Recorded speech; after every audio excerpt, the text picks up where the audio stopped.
Et puisque tout le monde a fait un peu le descriptif de ces batailles en ce moment, je voudrais vous dire qu'à la Poste, ça se mobilise aussi sur Paris notamment, et c'est pour ça que je vous en parle. Hier, notre bureau, enfin mon bureau en tous les cas, a fermé sur la base d'un préavis local. On a fait 95% de grévistes sur la question de fermeture de bureaux et de suppression d'emplois. Et il y a 3 jours de grève qui vont débuter demain sur tous les bureaux parisiens, puisque sur Paris, ils s'apprêtent du côté de la direction. Là, je parle des guichets, pas de la distribution, hein, pas des facteurs, mais c'est vrai que c'est assez encore malheureusement catégoriel, mais c'est quand même important parce que c'est un milieu à part, mais qui commence aussi à se mobiliser. Il y a 3 jours de mobilisation unitaire et de grève reconductible sur l'ensemble des bureaux parisiens, puisque la direction veut supprimer un bureau sur 3 la prochaine année. Et je rappelle pour ceux qui ont oublié qu'il y a 4 emplois toutes les heures travaillées qui sont supprimés actuellement à la Poste, et que la Poste touche par exemple le crédit d'emploi compétitivité. Et on a appris par exemple que la direction de la Poste s'est tombée dans un trac syndical en même temps qu'elle supprime des emplois pour les 5 ou 6 plus hauts cadres. C'est offert par exemple un petit séjour en Laponie, histoire de décompresser, à hauteur de 500 ou 600 000 euros, je ne sais plus. Donc il y a des raisons d'être en colère, et donc il y a un rassemblement demain pour ceux qui veulent nous soutenir, puisque ça se fait aussi avec des collectifs d'usagers, et ça se fait quand même, cette grève reconductible, avec 4 organisations syndicales, un rassemblement à Châtelet à 10h, et samedi, devant le bureau de la cité Curial dans le 19e, puisqu'il y a un gros collectif d'usagers, à 10h, pour ceux qui peuvent nous soutenir aussi, puisque la combinaison entre salariés et usagers est aussi extrêmement importante. Alors évidemment, je vais dire quelques mots de la situation politique. Je pense qu'on est tous à peu près dans le même état. On a l'impression qu'il y a beaucoup de choses qui sont en train de changer dans la situation politique, et qu'en même temps, il n'y a rien qui change. Et il y a surtout un effet en trompe-l'œil. C'est-à-dire qu'aujourd'hui, quand on regarde un peu, ou quand on écoute malheureusement les journalistes et les analystes, on est en train de nous expliquer qu'on est en train de rentrer dans une ère nouvelle, une nouvelle ère démocratique, et que finalement, tout est en train d'être chamboulé parce que quoi ? Parce qu'en fait, on a des nouvelles têtes. Donc, tout change. On est dans cette nouvelle ère, et évidemment, c'est un effet en trompe-l'œil, parce qu'il suffit simplement de regarder l'élection législative en elle-même pour comprendre qu'on est dans tout sauf une nouvelle ère. C'est-à-dire qu'on est dans la continuité de l'élection présidentielle. D'abord, le calendrier de la Ve République, en général, il veut ça. L'élection législative, c'est quoi ? C'est la présidentielle, la même, Fillon en moins, on va dire. Bon, je dirais pas qu'on aura un petit pincement au cœur, parce que quoique, finalement, on commence à s'y faire. Ça séquençait un petit peu l'élection présidentielle. Hein, toutes ces affaires à répétition, c'était quelque chose, Fillon. Hein, c'était le parrain, quasiment.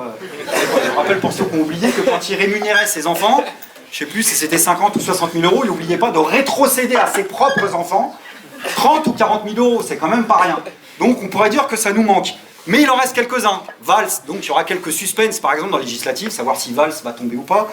Valls, je le redis aussi, pour ceux qui avaient oublié, et puisqu'on se remémore nos luttes, il avait commandé, en tant que Premier ministre, un sondage avec l'argent de nos impôts, à hauteur de 53 000 euros, parce que celui-là, je l'ai noté, pour demander à un institut de sondage à quel type d'animal il pouvait ressembler. J'invente rien. À quel type d'animal il pouvait ressembler. Et résultat des courses, et là non plus j'invente rien, on a découvert qu'il ressemblait à une hyène. En tous les cas, c'est ça qui a remonté du côté de la majorité de la population. On aurait pu lui faire gagner et du temps et de l'argent, parce que nous on le savait depuis le début. Mais donc il y aura quelques suspens comme ça dans les législatives. Mais bon an mal an, c'est la séquence de la présidentielle. À peu près la même. Et pourtant, on est en train de nous faire croire, parce que nous, on est bêtes et demeurés, hein, comme d'habitude, donc on écoute les journalistes qui nous prennent de haut, et ils sont en train de nous faire comprendre qu'avec Macron, le centre de gravité du monde, rien que ça, hein, a déjà changé. Puisque, je cite, je ne sais pas ce qu'ils prennent dans les salles de rédaction, il nous a expliqué que Macron était devenu en l'espace de quelques jours, je cite, le leader du monde libre. Rien que ça. Alors pourquoi ? Parce qu'il a rencontré Poutine, et qu'il n'est pas sorti décédé, donc d'abord c'est quand même un premier succès. Il a rencontré Trump, il lui serrait la main, puis c'était long, et il a gardé toutes ses phalanges, donc c'est quand même une certaine preuve de virilité, de diplomatie. Donc, il a été intronisé, mais j'invente rien, hein, le leader du monde libre. Mais ça fait écho à quelque chose de plus sérieux. C'est-à-dire qu'ils ne font pas que se raconter des histoires. Ils essayent finalement, de l'extérieur, de renvoyer une image qui pourrait consister à nous faire croire que quelque part, avec Macron et ce renouvellement de personnel politique, entre guillemets, on aurait une solution stable pour les classes dominantes, du point de vue des classes dominantes, pour régler leurs propres problèmes de crise économique et surtout de crise de représentation politique. Et évidemment, il n'en est rien. Parce que Macron, en dehors de tout, il est surtout arrivé premier dans un concours de circonstances, et puis surtout, il ne fait pas partie de leur propre solution, puisqu'il est l'expression même du problème de la représentation politique. Arrivé premier dans un concours de circonstances, vous savez, il y a une citation qu'on cite souvent de Gramsci, le révolutionnaire italien, sur le clair-obscur. Vous savez, quand on est à un moment de bascule historique, quand l'ancien monde tarde à disparaître et que le nouveau monde peine à apparaître, ça fait un clair-obscur. Et dans cet entre-deux, traditionnellement, disait Gramsci, apparaissent les monstres. Et on pourrait rajouter, en plus des monstres, quelques traders politiques, puisque c'est ça Macron. Et le deuxième tour de l'élection présidentielle, ça a été ça. On a les deux en France. On a eu le monstre et le trader politique. Mais on a eu le monstre. Et je insiste là-dessus. Parce que Marine Le Pen, j'allais dire, quitte à faire un peu de provo, malgré elle, elle a quand même rassemblé plus de 11 millions d'électeurs. Et je dis bien malgré elle, parce que de son point de vue, elle n'a pas fait la meilleure campagne du monde. Elle voulait être la correspondante officielle de Trump, et puis du côté de Trump, ça commençait déjà à bégayer, donc ça la foutait un peu mal. En plus, elle a eu la mauvaise idée de croiser Philippe Poutou sur un plateau télé qui lui a dit quand même ses 4 vérités. Et puis à partir de là, elle a commencé à dévisser sur la candidate anti-système. Bref, elle n'a pas fait la campagne qu'elle voulait. Mais elle a quand même rassemblé 11 millions. Et on a vu son vrai visage. Et moi, je le redis, même si ça fait débat dans le mouvement ouvrier, voire dans la gauche radicale, l'extrême droite française et le Front National, c'est pas simplement un courant populiste comme les autres. C'est pas que du Trump, pardon. La direction du Front National, elle a un logiciel politique, elle a une histoire politique. Les cadres et les fondateurs de cette direction-là viennent directement des pages les plus sombres de notre histoire. Des collabos, de l'Algérie française, de groupes fascisants et nazis des années 70. Et son vrai visage, parce que c'est long, 3 heures de débat. Donc au bout d'un moment, tu peux pas faire semblant. Et son vrai visage, on l'a vu quand elle a commencé à vomir, montrer que c'était la haine. Et ce visage de la haine-là, est toujours planté dans le décor de la situation politique, et il ne faut pas l'oublier. Alors face à elle, arrivé donc dans un premier concours de circonstances, parce qu'il a bénéficié de la crise du PS, de la crise de la droite, du fait que ça s'est transformé en référendum contre Le Pen au 2e tour, on a eu ce trader de la politique, qui, on le dit, on le rappelle, a quand même un CV. Il vient de l'ENA, donc c'est un haut bureaucrate de l'État, et c'est un riche homme d'affaires de la banque Rothschild. C'est-à-dire qu'en gros, il synthétise à lui seul à peu près tout ce qu'on exècre au NPA. C'est-à-dire la bureaucratie d'État et le visage du capital, à lui seul. C'est quand même pas mal. Et il fait de la politique comme il a fait de la finance. Il fait des produits financiers. Et il mélange les produits, comme on fait des produits financiers. Comme on fait d'ailleurs souvent des produits financiers toxiques, qui aboutissent souvent d'ailleurs à des bulles spéculatives, qui explosent. Parce qu'à un moment ou à un autre, il y a un retour au réel. Et il y aura la même chose. Moi je dis pas dans le marc de café, mais il y aura la même chose. Une fois que tout le monde se sera calmé en disant oh, « Macron, qu'est-ce qu'il est neuf ?» Alors c'est vrai qu'il est neuf, il y a un an, personne ne le connaissait. C'est vrai qu'on est tous là à éplucher les noms, à chercher, à les répéter parce qu'on ne les connaît pas encore de tous les membres du gouvernement. Mais rassurez-vous, on va vite les connaître. Mais un jour ou l'autre, il y aura un retour au réel. Et ça, c'est aussi planté dans le décor, précisément parce qu'il est arrivé premier dans un concours de circonstances. Alors du coup, son gouvernement, c'est tous les rescapés de gauche, de droite. Vous lisez une profession de foi d'En Marche, c'est un RIB. C'est même pas une profession de foi, c'est pas très compliqué. Et ça correspond en gros à un courant politique dont la seule force est de profiter de la faiblesse des autres. Mais ça peut pas durer éternellement. Raison pour laquelle je dis que Macron ne peut pas être la solution à leur problème, puisqu'il est l'expression même de ce problème politique. Et c'est en ça que ça nous intéresse. Et c'est pour ça qu'on se marre aujourd'hui en écoutant les journalistes, qui sont là tous à trembler en disant « Aura-t-il ou pas la majorité absolue ?» Mais en vérité, on s'en cogne un peu. Parce qu'il est ou pas la majorité absolue, il n'y aura pas de stabilité politique. Et nous, on n'est pas les seuls à le croire. Il est le premier à le savoir. Parce que même en ayant une majorité politique, il envisage déjà, ça a été dit par d'autres camarades, d'agir sur ordonnance. C'est quand même pas une petite affaire. Tous les contradicteurs en ce moment sur la loi travail qui disent quand même, mais il a été élu avec 60... Alors on a même eu... le pompon, je ne sais plus lequel, puisque moi aussi je ne connais pas encore leur nom, qui est arrivé sur un plateau en disant il y a 65% des Français qui ont voté pour les ordonnances. Il y a 65% des Français qui sont pour les ordonnances. Rien que ça. Alors c'est oublier au passage quelques petits problèmes politiques. Le premier, et pas des moindres, c'est que quand vous additionnez par exemple au 2e tour ceux qui ne sont pas inscrits sur les listes électorales, ceux qui sont rayés des listes électorales, ceux qui ont voté blanc, ceux qui ont voté nul, et je ne vous parle même pas de ceux qui ont voté Macron en se pinçant le nez. Je vous parle simplement de tout cela. Il y a déjà plus de personnes qui ont fait ça que de personnes qui ont voté Macron. Donc il y a un problème de légitimité politique pour ce gouvernement. Et bien entendu qu'il le sait. Et c'est pour ça que dès le départ, il a annoncé qu'il agirait sur ordonnance.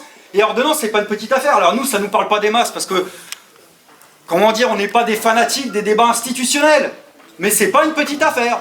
Ça veut dire qu'il va se passer du débat de sa propre majorité qui veut. Alors pourquoi il la veut, sa majorité? Puisque de toute façon, il commence déjà par dire qu'il va la fouler aux pieds. Et qu'il veut aller vite, très vite. C'est-à-dire surtout qu'il n'y ait pas de débat public. Donc ça traduit ce manque de légitimité politique. Et ça, pour nous, c'est un point d'appui essentiel. Et c'est ça qui doit nous intéresser. Et dans la campagne, il n'y en a plus pour longtemps, et puis surtout pour après la campagne. Quand la vraie politique va se réinviter. Parce que maintenant, il faut aborder la suite.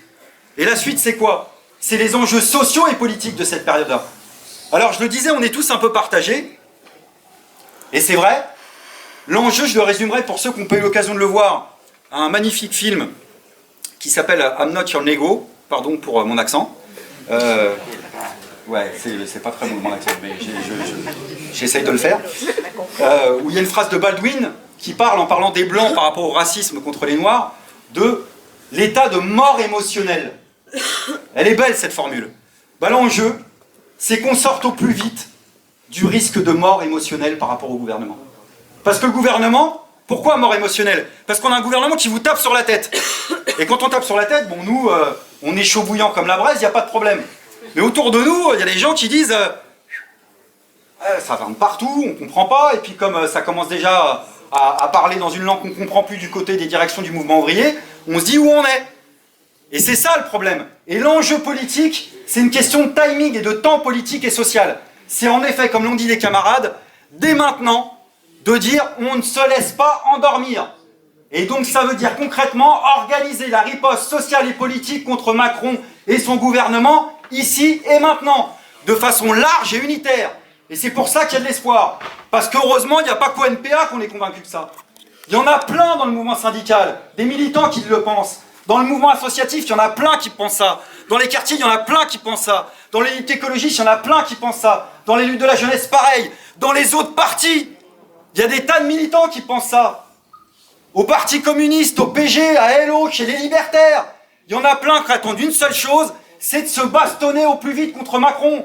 Et qu'on ne se réveille pas au bout de 4 ans en disant « Tiens, comme on l'a fait sous Hollande, ah bah mince, trop tard ».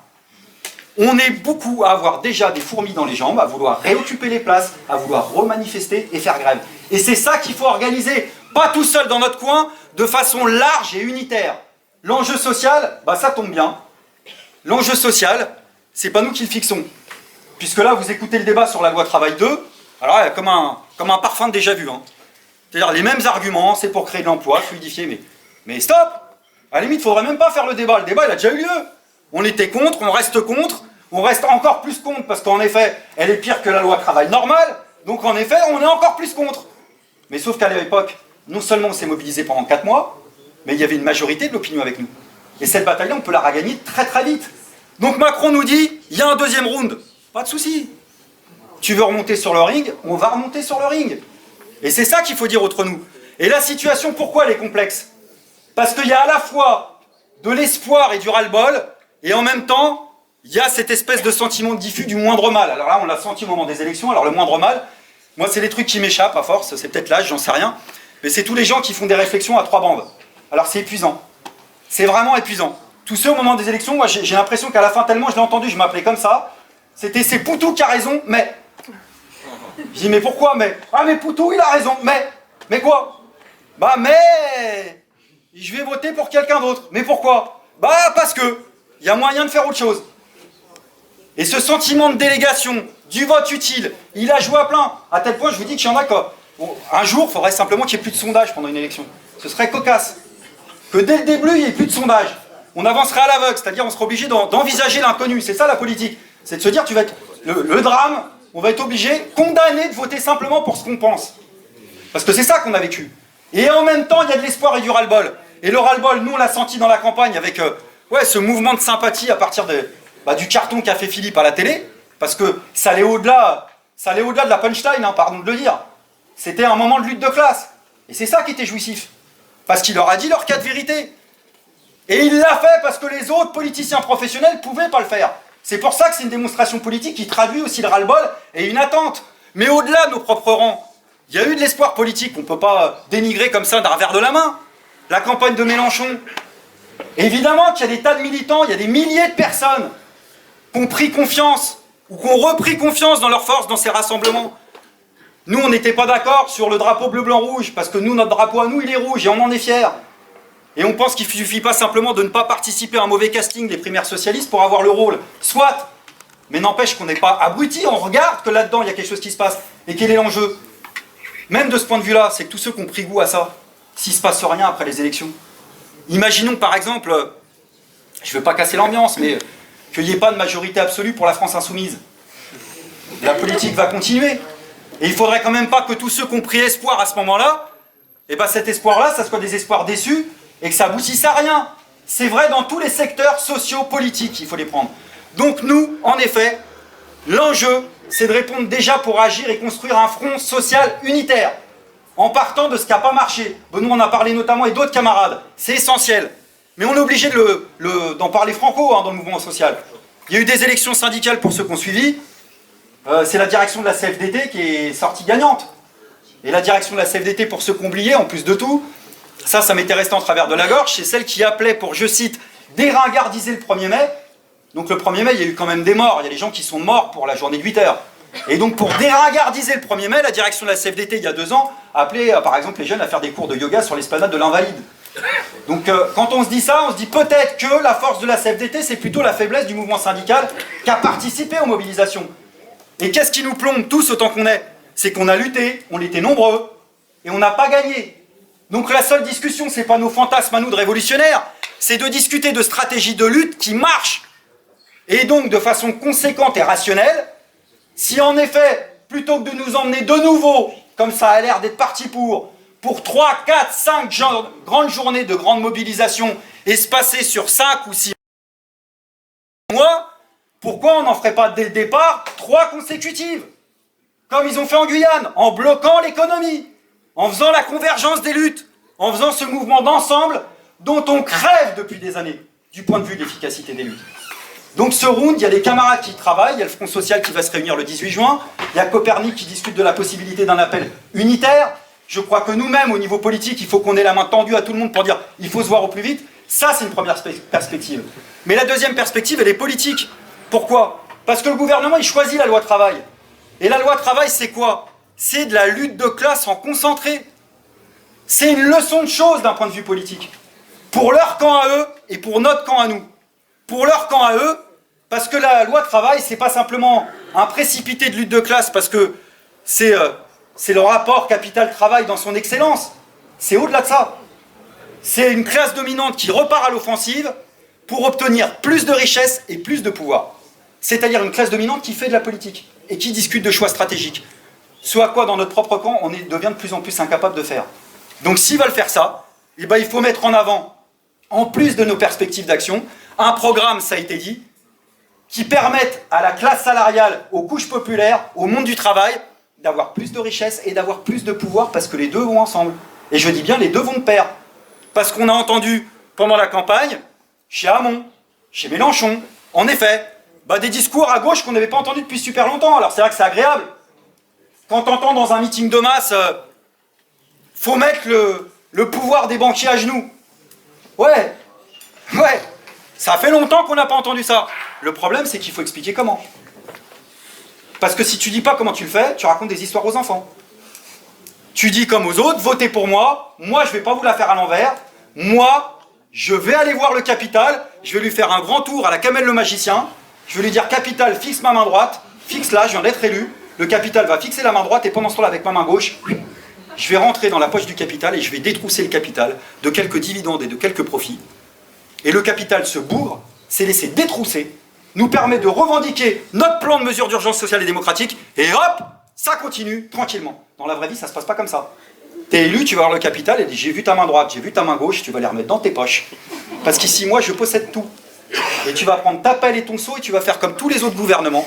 C'est toi qui vas t'aplatir. Parce que je possède tout. Moi, Capital, les principaux secteurs de l'économie, c'est moi qui les possède. Donc pour mettre le pouvoir des banquiers à genoux, Il faut reprendre le pouvoir et le contrôle de secteurs clés de l'économie. Ça veut dire, par exemple, que dans le secteur bancaire et du crédit, il faut exproprier les intérêts privés et les capitalistes, qu'il faut les mettre sous contrôle public, sous un monopole 100% public. Dans le domaine énergétique, si on veut lutter contre la crise climatique, il faut faire la même chose. Il y a des tas de moyens qui posent des questions taboues à gauche, qui sont des questions de propriété, de redonner, comment dire, matière à la lutte contre le capital. Parce qu'on s'est fait endormir de telle manière qu'en gros, dans le cadre de la mondialisation, on nous expliquait que finalement, le pouvoir du capital est trop fort. Vous savez, la mondialisation, c'est complexe. On n'a plus le patron à l'ancienne. C'est des fonds de pension. C'est des retraités américains. Celle-là, on l'entend vachement en France. Oubliant de dire que ces fonds de pension sont reliés à des banques, reliés à des États, qui ont des conseils d'administration avec des noms, des prénoms, et qu'on les connaît. Donc pour ceux qui s'égarent et qui ont cru que, comme Hollande, la finance n'avait pas de visage, nous, on leur rappelle simplement le seul rapport d'Oxfam, qui a expliqué l'année dernière qu'en France, je crois, 30 ou 40 milliardaires possèdent plus que... Non, 23 milliardaires possèdent plus que 40% de la population en France, et surtout dans le monde, 8 milliardaires à eux seuls possèdent plus que 3,5 milliards d'habitants sur la planète. 8 personnes à elles seules sur la planète possèdent plus que la moitié de l'humanité. 8 personnes avec des noms, des prénoms, des adresses. Pour ceux qui en doutent, 8 personnes, c'est pas grand-chose. C'est un chiffre palpable. C'est même un chiffre quasiment séquestrable pour ceux qui doutent de à quel point on pourra avoir prise dans la lutte contre le capital. Donc la lutte anticapitaliste, elle peut être conséquente. La deuxième et dernière chose, et je terminerai là-dessus, la loi travail, c'est un précipité de lutte de classe qui est une piqûre de rappel pour notre propre camp. Première piqûre de rappel, c'est que dans nos luttes sociales, il y a beaucoup de politique. Si on veut réoccuper les places, et il faudra réoccuper les places, les places occupées, c'est pas que des lieux de convergence de lutte. C'est plus que ça. C'est des lieux d'affirmation démocratique potentielle, des lieux de visibilité politique alternative potentielle, en dehors des agendas institutionnels. Et ça, c'est subversif. Et ça, c'est un enjeu politique.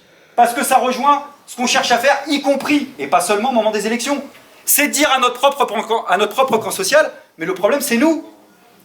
Ouais, c'est ça qui est dérangeant aujourd'hui. C'est de prendre notre propre camp social à rebrousse-poil, en lui disant, vous êtes bien mignons, mes collègues, mes voisins, ma famille, je vous entends vous plaindre, à pas être content des politiciens, à dire que les politiciens, c'est vraiment pas bien. Que les politiciens, même quand ils parlent mieux, de toute façon, on sait qu'ils vont nous trahir. Mais alors, si vous le pensez, arrêtez de remettre votre destin entre leurs mains. Arrêtons de le faire. Pourquoi on serait condamné de remettre notre destin entre les mains d'intermédiaires, de gens qui vivent de la politique? C'est cette démonstration qu'on a cherché à faire avec la candidature de Philippe. Et vous avez eu le mépris social que ça suscite. Alors, il y a différentes formes de mépris social. Il y a la version hard, à droite et à l'extrême droite. C'est genre Philippe Poutou est venu en pyjama à l'émission. Ah bon? Et en Marcel, c'est-à-dire que même eux, même à Marcel, ils savent pas ce que c'est, mais ça, c'est pas très grave. Mais il y a une forme de mépris social plus sournoise. Vous savez, c'est ceux qui disent Philippe Poutou, au début c'était dur, hein, puis à la fin, quel talent. Genre, fan 2. Ça se termine en fan 2. Ah, moi je suis fan de Philippe, mais pourquoi t'es fan en fait? Pourquoi tu doutais avant? C'est ton regard qu'il faut questionner. Nous, Philippe, on le connaît depuis toujours. C'est un militant syndicaliste qui animait des luttes. Le problème, c'est le regard de ceux qui nous disent, en gros, c'était lui l'OVNI dans la campagne. Mais c'est les autres, les extraterrestres. C'est ce front renversé qu'il faut essayer d'établir sur la base de revendications concrètes. Donc les mandats les plus courts, la rotation des mandats, faire en sorte qu'en effet, alors là, ils ont tous bégayé quand on leur a dit plafonner la rémunération des élus. Alors là, il paraît que c'est de la grande démagogie. Il y a même des journalistes qui tremblaient. Quand on leur a dit, bah ouais, salaire moyen de la majorité de la population, et les journalistes qui cherchaient leurs feuilles, ça a combien? Rassurez-moi, bah ouais. C'est un problème de fond.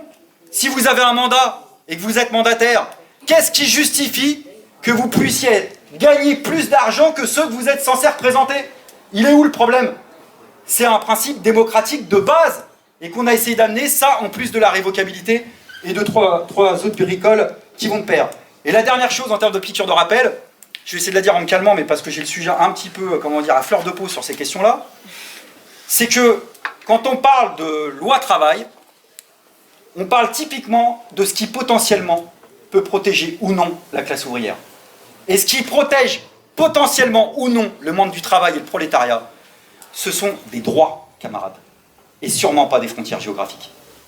Je le dis à ceux qui, vous savez, depuis des années, cherchent des grandes nouveautés politiques et qui, moi, par exemple, dans quelques débats, m'ont promis sur tous les tons, il y a 4 ou 5 ans, que, par exemple, le protectionnisme, c'était simplement protéger l'industrie, c'était simplement protéger la production, c'était simplement protéger les emplois, et que, bien entendu, jamais il s'agirait de se protéger de la circulation des êtres humains.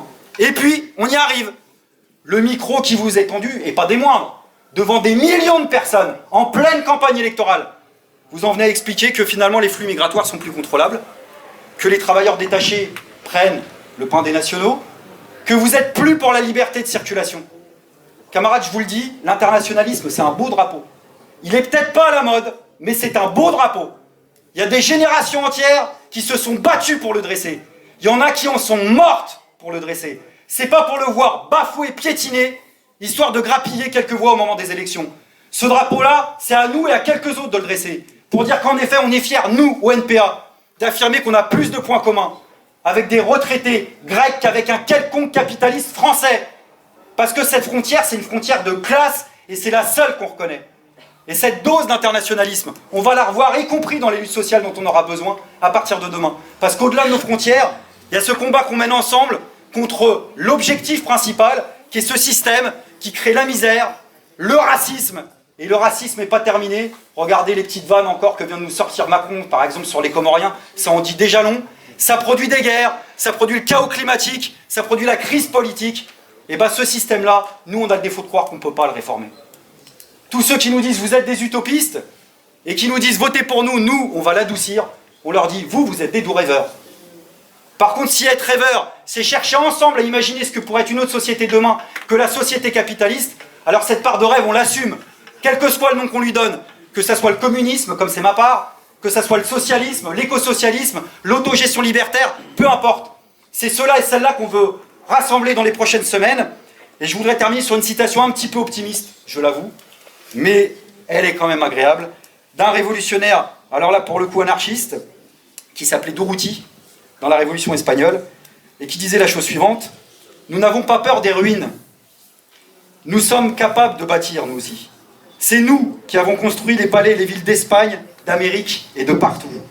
Nous les travailleurs, nous pouvons bâtir des villes pour les remplacer, et nous les construirons bien mieux que vous. Aussi, nous n'avons pas peur des ruines, nous allons recevoir le monde en héritage. La bourgeoisie peut bien faire sauter et démolir son monde à elle avant de quitter la scène de l'histoire. Nous portons un monde nouveau dans nos cœurs. Alors, on va essayer de faire en sorte qu'ils ne détruisent pas trop quand même, mais en tous les cas, ce monde nouveau, on l'a dans nos cœurs, dans nos âmes et dans nos consciences, et c'est celui-là qu'on veut faire vivre dans l'action avec vous, tous et toutes. Je vous remercie.